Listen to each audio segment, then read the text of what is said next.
पहाड़ बनने से पहले, महाद्वीप बनने से पहले और जमीन पर जिंदगी के चलने से पहले सिर्फ पानी था।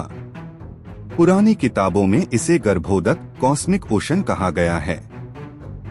समय के बड़े चक्र में यूनिवर्स बनता है और खत्म होता है, लेकिन बीच में एक पल आता है, अफरातफरी का पल, जब धरती अंधेरे की गहराइयों में डूब जाती है। निराशा के इसी पल में सुप्रीम कॉन्शसनेस एक ऐसा रूप लेती है जो लॉजिक को चुनौती देता है। वह राजा बनकर नहीं आता, वह साधु बनकर नहीं आता, वह एक जानवर बनकर आता है, एक जंगली सुअर। यह भगवान विष्णु के तीसरे अवतार वराह की कहानी है।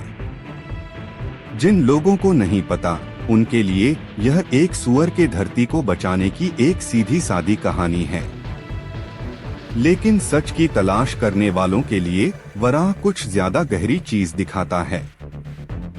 यह ग्रेविटी, एवोल्यूशन और यूनिवर्स को बनाए रखने के लिए जरूरी दिव्य बलिदान की कहानी है। दुनिया के रखवाले ने सुअर का रूप क्यों चुना? आज हम इसका जवाब खोजने के लिए कॉस्मिक ओशन की गहराई में उतरेंगे। कहानी असुर हिरण्याक्ष से शुरू होती है, सोने की आंखों वाला। उसका नाम लालच की निशानी है। एक ऐसी सोच जो सिर्फ भौतिक दौलत, सोना पर फोकस करती थी। उसकी ताकत इतनी बढ़ गई थी कि उसने तीनों लोकों में आतंक मचा रखा था। अपने घमंड में हिरण्याक्ष ने वो किया जो सोचा भी नहीं था।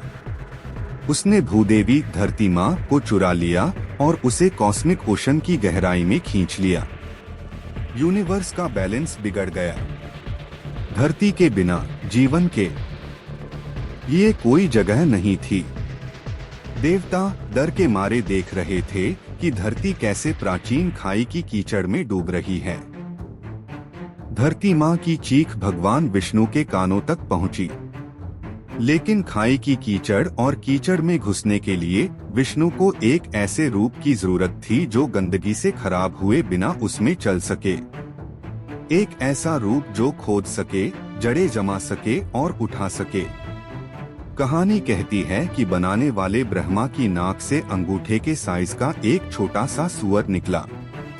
कुछ ही सेकंड में वह हाथी जितना बड़ा हो गया, फिर पहाड़ जितना, और आखिर में आसमान में फैल गया।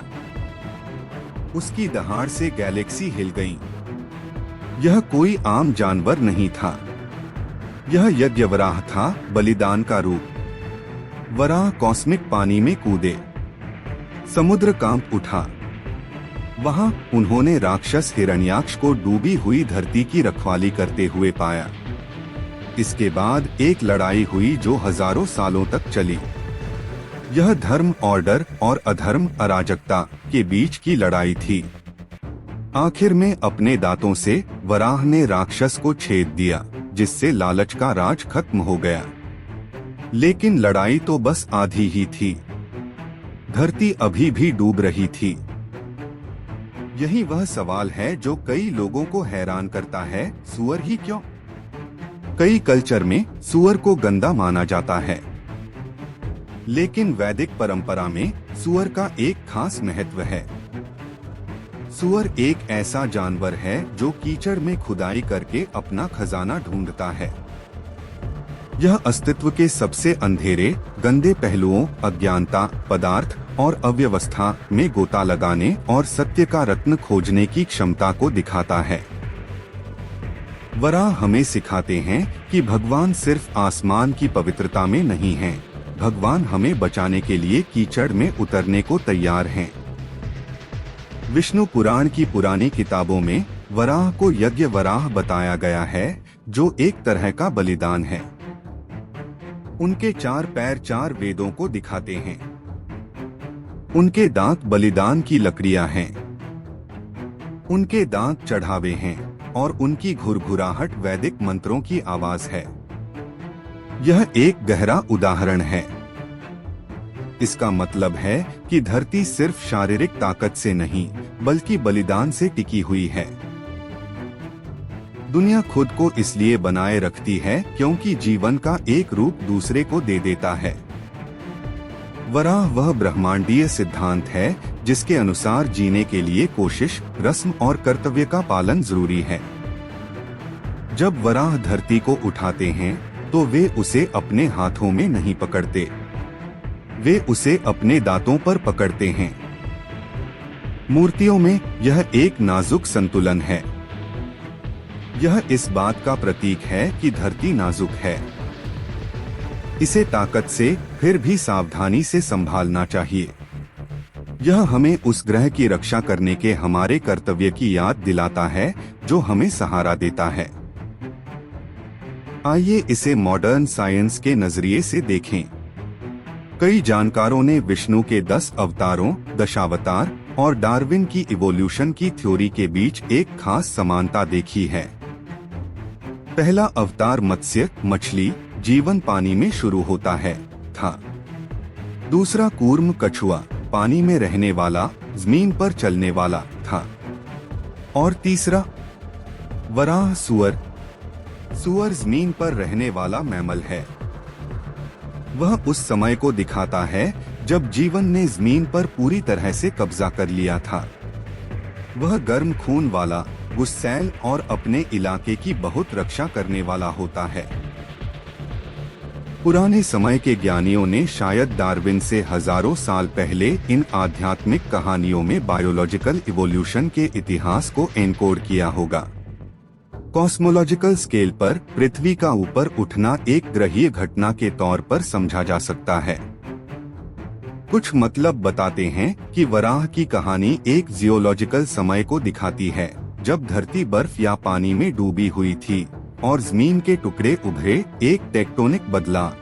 दूसरे लोग इसे धरती के ऑर्बिट के स्थिर होने के तौर पर देखते हैं।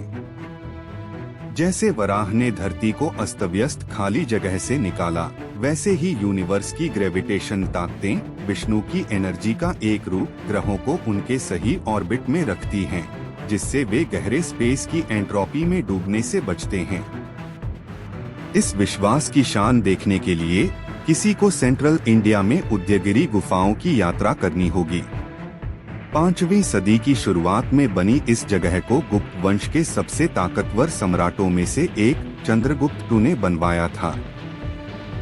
यह भारत का गोल्डन एज था, जो जबरदस्त कल्चरल और साइंटिफिक तरक्की का समय था। लेकिन यह पॉलिटिकल मजबूती का भी दौर था। गुप्त राजा खुद को चक्रवर्ती मानते थे, दुनिया के शासक जिनका काम धर्म या दुनिया की व्यवस्था को फिर से कायम करना था।